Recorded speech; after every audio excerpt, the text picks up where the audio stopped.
Hawak na natin ngayon yung listahan ng mga pangalan ng drug-cleared na mga barangay nationwide. Nung tingnan natin ay halos kalahati nito, kaya pala siya makapal habang pinapakita niya kanina sa briefing. Kalahati po nitong mga to ay mga blankong papel.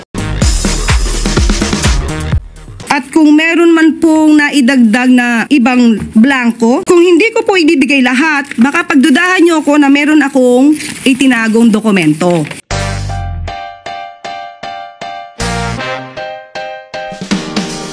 So we can now accept questions. Maris Umali, GMA Integrated News. Okay. Ma'am, may we just get the reaction of the palace with regards to the call of Vice President Sara Duterte for former Senate witness Michael Murillo to formally file charges, especially after his serious allegations that where he said that he was just influenced to testify against the Vice President, against the former President Rodrigo Duterte and Pastor Apollo Quiboloy. And part of these allegations is where he mentioned that there are fake witnesses to testify against the former president at the International Criminal Court. Do you think this has to be investigated? If there will be a complaint filed by Michael Murillo, it is better for him to file charges if there are issues regarding alleged fake witnesses. Because through a case, through a trial, and through a cross-examination, we will know the truth. And tulad na sinabi natin, ang trial, importante para malaman ang katotohanan kung may anomalya ba. Hindi dapat nadidismiss isang kaso lamang through technicalities. So mas maganda makapag-file ng case si Michael Murillo para malaman kung siya ba nagsasabi ng totoo o hindi. Considering the gravity of his allegations, do you think this warrants an investigation, ma'am? If he will file a case. Okay. If this Michael Murillo will not file any case, so there's no issue. Mm-hmm. And one last, ma'am, you think this will have any implication at the ongoing case at the ICC? We don't have any hand on the case pending before the ICC, so bahala na po sila doon. All right, thank you, ma'am. Alvin Baltazar, Radio Pilipinas. Sir, good morning po. Survey conducted by Publicis Asia Survey. They conducted a survey from June 27 to 30. It says that approval rating of the president increased to 35% in the second quarter. Anong reaction dito ng Palace? Kung tumaas po ang approval rating ng Pangulo, maganda pong balita yan. Pero katulad na po na sinabi natin, hindi po tayo dapat nagre-rely lamang sa mga survey. Good news, bad news, kung ito man ay tumaas o bumaba ang approval rating ng Pangulo. Bakit? Dahil ang nais lamang po ng Pangulo ay magtrabaho. Hindi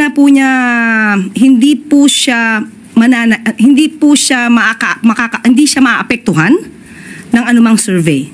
So, maganda po kung tumaas. Kung bumaba, syempre hindi maganda. Pero still, hindi po siya maapektuhan ng anumang numero patungkol sa survey dahil trabaho lamang po ang nais ng Pangulo para sa bansa at para sa taong bayan. Okay po, Yusek. Leth Narciso, DZRH. Good afternoon, Yusek. Ma'am, has the President decided whether to approve or veto the proposed measure seeking to extend the term of office for barangay and SK officials and postpone the BSKE? Nung tinanong po natin kanina, wala pa po natatanggap na enrolled bill.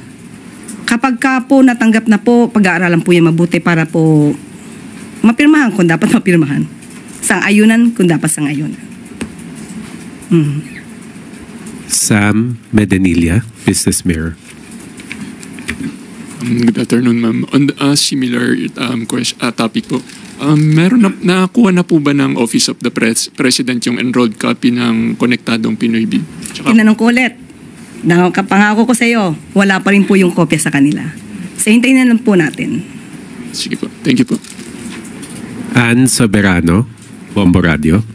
Yusek, good morning, good afternoon. Ang Pilipinas po daw kabilang sa mga bansa sa Southeast Asia na most peaceful countries ngayong 2025. Ito po ayon sa Global Peace Index. Ito po ay isang report na produce ng Institute for Economics and Peace. Ano po ang reaction dito ng palasyo? Muli magandang balita po yan. Dahil sa pagsusumika po ng pamahalaan ng Pangulong Ferdinand Marcos Jr., makikita po natin ang magandang epekto nito. Pero sabi nga po natin, dapat pa pong mas maging maganda ang pagbibigay ng magandang environment, peaceful environment sa ating bansa. At mas pag-iigihan pa po dahil ito po ay isang inspirasyon para sa administrasyon na pagbutihin pa na mas maging maganda pa ang tingin ng ibang bansa sa ating kalagayan dito sa Pilipinas. At yun nga po, sabi nga natin, hindi titigil ang gobyerno para paigtingin pa ang katahimikan dito sa bansa at mas maganda rin po na makasama natin lahat-lahat, pati po ang mainstream media, pati mga social media content creator na mas paigtingin pa natin at ipalabas natin ang good news kung ano yung ganda ng bansa at medyo iwasan natin yung negative para po ito naman para sa bansa natin. Yun lang po. Yusek, dagdag ko lang. Ang mga ganitong data, paano po ba ito nakakatulong din bukod po sa peace and order natin sa issue pong pang-ekonomiya and investment? Kapag ka po kasi nakita po ng karatig bansa, ng ibang mga foreign nationals na ang bansa natin ay tahimik naman pala at ang hindi naman yung nakikita lagi nila na medyo negatibo sa mga news, mas makakaakit po tayo ng mga turista papunta sa ating bansa at ito po ay makakapag-generate ng income at at the same time makakapag-generate din po ng investment. So, pagpupursigihin po talaga ng pamahalaan na mas pagandahin pa po ang tungkol sa kagandahan at katahimikan ng bansa Last two reporters, Maricel Halili, News 5. Yusek, magandang tanghali.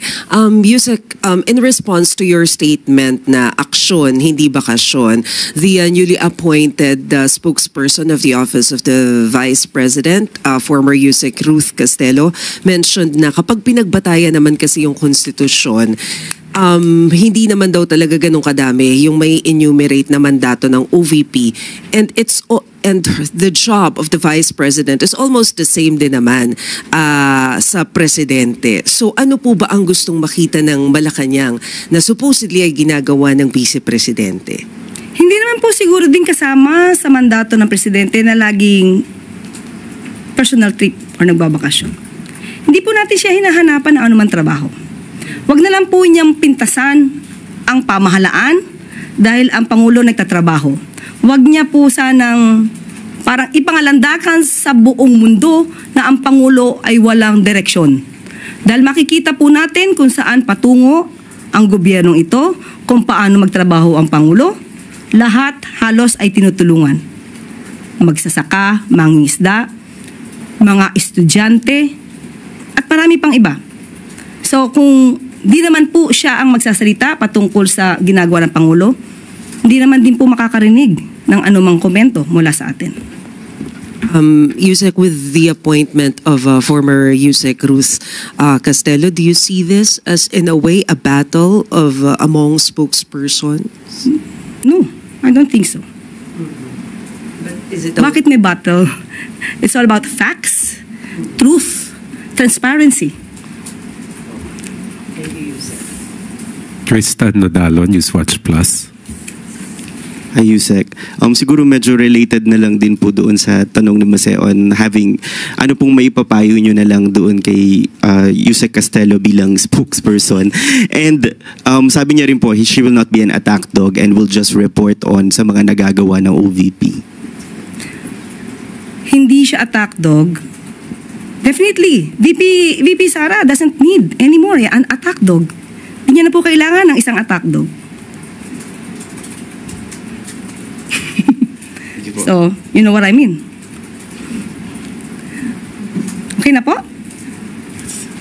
Para sa mas mabilis na driver's license renewal, sa administrasyon ni Pangulong Ferdinand R. Marcos Jr., hindi na kailangang pumila pa sa LTO ang mga magre-renew ng kanilang driver's license sa ilalim ng online driver's license renewal system ng DOTR.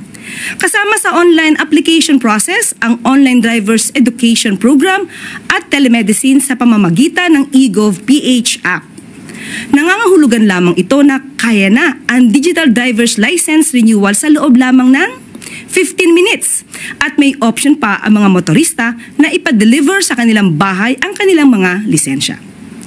Patunay lamang ang programang ito na sa ilalim ng Marcos administration, hindi imposible ang pagbibigay ng mas mabilis at mas magaan na serbisyo para sa bawat Pilipino sa ilalim ng bagong Pilipinas. At bago po yan, mayroon lamang po tayong naisliwanagin at ito po ay patungkol sa naging report ng PIDEA tungkol sa 4,027 barangays na na-clear sa panahong July 2022 hanggang May 2025. Tandaan po natin, may certain period. Yung sinasabi po na 20,000 plus na na-clear na barangay, maliwanag po na yun po ay as of June 2025. So maliwanag po na ang binanggit po natin ng 4,027, kahit kayo po ay magtanong sa PIDEA, yan po ay galing sa kanila at hindi po to kung saan lamang hinugot dahil ang pinapatungkulan po natin ay yung panahon po ni Pangulong Marcos Jr. Kung meron 20,000 plus po as of June 2025, yan po ay total na sang-ayon sa PIDEA ay barangay cleared, na drug cleared. At hindi lamang po sa panahon ni Pangulong Marcos, kundi pati po sa mga nakaraang administrasyon. Dahil as of 2003, or rather October 27, 2003, sinimulan na po itong Barangay Drug Clearing Program. Kumbaga, noon pa po ito ginagawa, pero noong 2017 po, nagkaroon na po ng muli ng bagong data, then nagkaroon ng mga panibagong guidelines.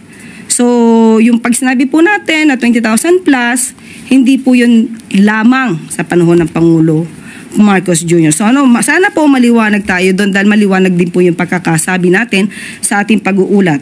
At ito naman pong tungkol sa ibinigay po ng PIDEA, maliwanag din po na natapos ang report sa pahina 37 at kung meron man pong naidagdag na ibang blanco, maliwanag din po na ang tinapos na report na ibinigay ko po sa inyo ay nasa page 37 lang.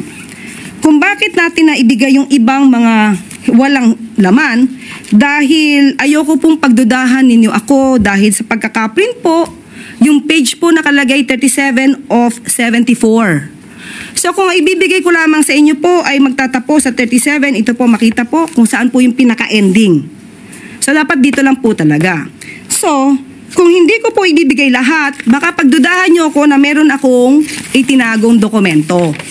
So, lahat po ng 74 na papel ay ibinigay ko sa inyo para hindi po kayo magduda. Ngayon, nasabi po yata ng Vice Presidente na ito ay fabricated. So, since kung siya po ay uuwi na ngayon, maaari naman din po niyan tanongin ng PIDEA para sa authenticity ng report na ating ibinigay. Para mas maliwanag lamang po kasi ayaw natin sabihin na itong binigay natin ay fake news. Ang mandato nga po natin ay kalabanin ang fake news. Kaya po nililinaw ko po sa inyo. So kung hindi ko po ibibigay sa inyo lahat ang mga pahina, makasabihin nyo, inedit ko pa. So muli, kung may panahon po ang Vice Presidente bago po siya pumunta, nasa Netherlands po at after niyang pumunta sa South Korea, kung hindi ako nagkakamali, pwede naman po niya itong tanongin sa PIDEA dahil siya naman po ay Vice Presidente para malaman niya kung authentic yung ibinigay ko sa inyong record. Okay. May mahalaga pa po tayong isang announcement. We are pleased to announce that President Ferdinand R. Marcos Jr.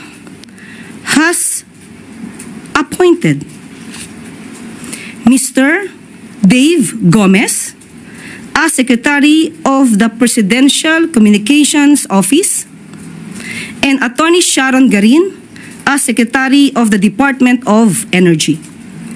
Secretary Gomez brings decades of experience in journalism, government and corporate communications, having served as a senior reporter, Director General of the Philippine Information Agency and Communications Director at PMFTC Incorporated. Secretary Dave will ensure clear and truthful government messaging for every Filipino. Secretary Garin is a lawyer and CPA with extensive public service experience, having served as a multi-term Iloilo representative and DOE Undersecretary with a strong background in energy policy and legislation to advance accessible, reliable, and sustainable energy for our people. We look forward to their leadership as we strengthen government communications and secure our country's energy needs under bagong Pilipinas. Si Secretary J po ay magiging miyembro po ng Board of Directors ng MECO.